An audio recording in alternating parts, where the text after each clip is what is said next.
Good morning. कैसे हैं आप लोग? एग्जाम तो बिल्कुल नजदीक आ गया आप लोगों के। तो बस एक लाइन कहना चाहेंगे कि सफलता का कोई शॉर्टकट ट्रिक नहीं होता है। आप लोगों को मन से पढ़ना होगा। एग्जाम बहुत नजदीक है। शॉर्टकट ट्रिक के चक्कर में मत पड़िएगा भैया, नहीं तो पूरा का पूरा एग्जाम बर्बाद हो जाएगा। चलिए, समय बर्बाद नहीं करते हैं आप लोगों का, अपने टॉपिक पे आते हैं। एग्जाम के लिए भी टॉपिक अफबाउ सिद्धांत के अनुसार एसपीडीएफ के आधार पर इलेक्ट्रॉनिक विन्यास को समझना। इलेक्ट्रॉनिक विन्यास से एग्जाम में क्वेश्चन आता है। एसपीडीएफ के आधार पर इलेक्ट्रॉनिक विन्यास, तो यह एसपीडीएफ जो है वो अफबाउ सिद्धांत पे काम करता है। इसका मतलब क्या होता है? कक्षाओं या उप कक्षाओं में इलेक्ट्रॉन का भरना। तो हम जानेंगे कि कक्षा या उप कक्षा में इलेक्ट्रॉन किस प्रकार से भरे जाते हैं। तो बहुत ही इसका आसान तरीका है। यहां पर आप लोग देख सकते हैं कि हमने कुछ तत्वों के संकेत यहां पर लिखा है और उसके जस्ट बगल में ये उनकी नंबरिंग है, जो है उनकी परमाणु संख्या को दर्शाता है। परमाणु संख्या के आधार पर ही हम विन्यास करेंगे। चलिए, तो बहुत ही आसान सा तरीका है इसका। तो सबसे पहले आप एक काम करेंगे कि एसपीडीएफ का क्रम आप पहले बनाना सीख लीजिए, बहुत ही आसान है।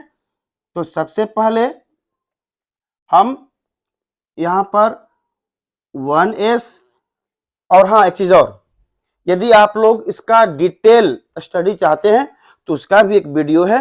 आप लोग चैनल को सब्सक्राइब करेंगे तो इसका भी एक पूरा डिटेल वीडियो आपके पास आएगा। तो आज हम एक शॉर्टकट तरीके की बात करते हैं। तो 1s, 2s, 2p, 3s, 3p, 3d, ये जो 1 2 3 हम लिख रहे हैं यह कक्षा का मार्किंग है। 1 मतलब पहली कक्षा, 2 मतलब दूसरी कक्षा, 3 मतलब तीसरी कक्षा।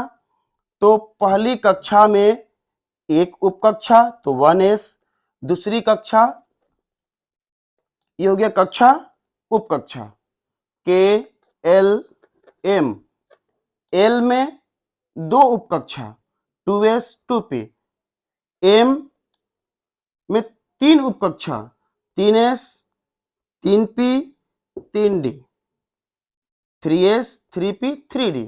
इसी प्रकार से हम सभी का क्रम लिख सकते हैं। 4s 4p 4d 4f, 5s 5p 5d 5f, 6s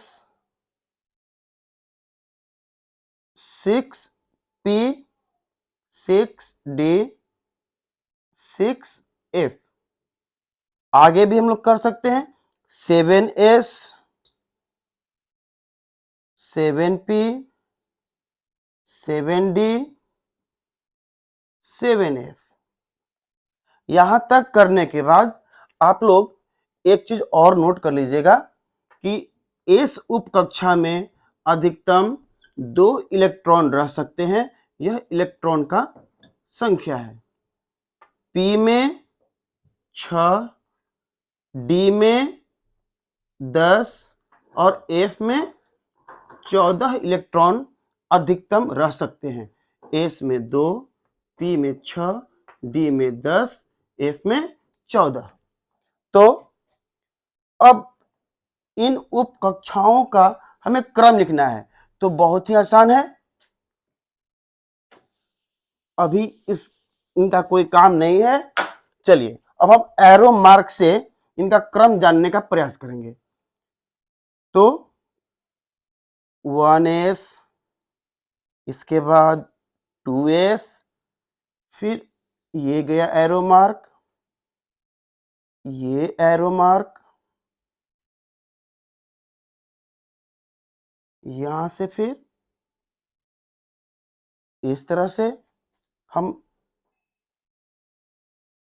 इसे भी लिख सकते हैं और यहां से हम आगे भी कर सकते हैं, लेकिन यहां तक हम लोगों का काम हो जाएगा। चलिए पहले यहां पे क्या है 1s, हम यह क्रम लिख लेते हैं 1s, इसके बाद 2s कॉमा देकर 2s, इसके बाद यहां से शुरू करेंगे 2p के बाद 3s कॉमा के बाद 2p 3s, यहां तक समाप्त। इसके बाद आएंगे फिर से यहां पर 3p 4s कॉमा देकर 3p के बाद 4s, फिर 3d 4p 5s, पहले क्या हुआ 3d लिख दिए। अब देखिए 4p कोमा के बाद 4p, इसके बाद 5s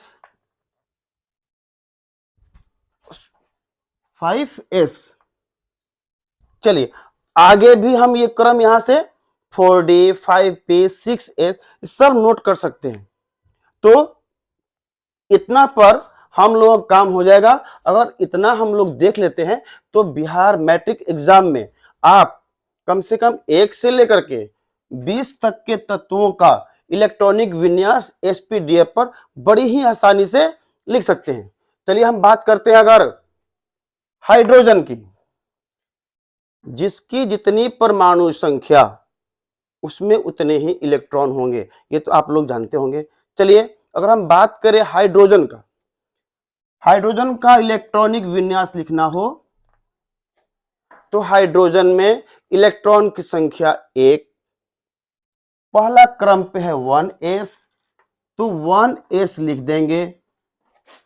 कितने इलेक्ट्रॉन, तो 1 इलेक्ट्रॉन, इस s के ऊपर 1 लिख देंगे। यह हाइड्रोजन का इलेक्ट्रॉनिक विन्यास कंप्लीट। चलिए अब हम बात करेंगे हीलियम की, तो हीलियम लिखकर यहां देख लेंगे क्रम में कि इसमें इलेक्ट्रॉनों की संख्या 2 है, तो पहला जो है वो लिख देंगे यहां पे 1s, कितने इलेक्ट्रॉन 2। तो हम जानते हैं कि s में 2 इलेक्ट्रॉन होते हैं, तो यहां पे हम 2 भर देंगे। अब 2 से अधिक इसमें होता नहीं है, तो अब इसके आगे तो ये हीलियम का इलेक्ट्रॉनिक विन्यास कंप्लीट। अगर इसी तरह से हम किसी भी बात करें, अगर हम लेते हैं लिथियम, लिथियम में इलेक्ट्रॉन की संख्या 3, तो लिथियम का संकेत हो गया, पहले क्या है 1s, 1s में तो मालूम है कि 2 ही इलेक्ट्रॉन रहेंगे, और लिथियम में कितने इलेक्ट्रॉन होते हैं 3, तो s में 2 बच गया 1 इलेक्ट्रॉन और, तो अगला नंबर आता है 2s का, तो कॉमा देकर 2s, तो 3 इलेक्ट्रॉन में से 2 इलेक्ट्रॉन तो s में भर गए, 1s में कितना बच गया 1 इलेक्ट्रॉन, तो यहां तो लिथियम का इलेक्ट्रॉनिक विन्यास क्या होगा 1s2 2s1। चलिए हम बात करते हैं, अगर ये तो हो गया, हम बात करते हैं कार्बन की, तो कार्बन का संकेत लिख दिए। कार्बन की परमाणु संख्या 6, मतलब इलेक्ट्रॉनों की संख्या भी 6। चलिए तो पहले हम क्रम क्या लिखेंगे 1s 2s, हम चाहे तो सभी क्रम को लिख सकते हैं और इलेक्ट्रॉनों को भरने के बाद बाकी को हम ऐसे ही छोड़ भी सकते हैं, उसे मिटा भी सकते हैं या नहीं भी लिख सकते हैं। तो चलिए तो कार्बन में 6 इलेक्ट्रॉन भरना है, 6 में से 2 इलेक्ट्रॉन तो श्योर है कि 1s में जाएगा, बाकी बच गया 4 इलेक्ट्रॉन, तो 4 में से यहाँ पे s आ गया, तो 4 में से 2 इलेक्ट्रॉन तो यहां जाएगा, अब बच गया 2 इलेक्ट्रॉन, तो हमें और ऑर्बिटल चाहिए। अगला अंक किसका है 2p का, तो 2p लिख देंगे। ध्यान दीजिएगा प्रत्येक के बाद कॉमा चाहिए, तो 1s में 2 इलेक्ट्रॉन, 2s में 2 इलेक्ट्रॉन, कितना बच गया 2 इलेक्ट्रॉन, तो बस आराम से 2 इलेक्ट्रॉन हम यहां भर देंगे। तो इस प्रकार कार्बन का इलेक्ट्रॉनिक विन्यास क्या होगा, 1s2 2s2 2p2। यह कार्बन का। किसी का भी हम कर सकते हैं। अगर हम बात करें ऑक्सीजन की तो वो भी देख लीजिए, बहुत सिंपल।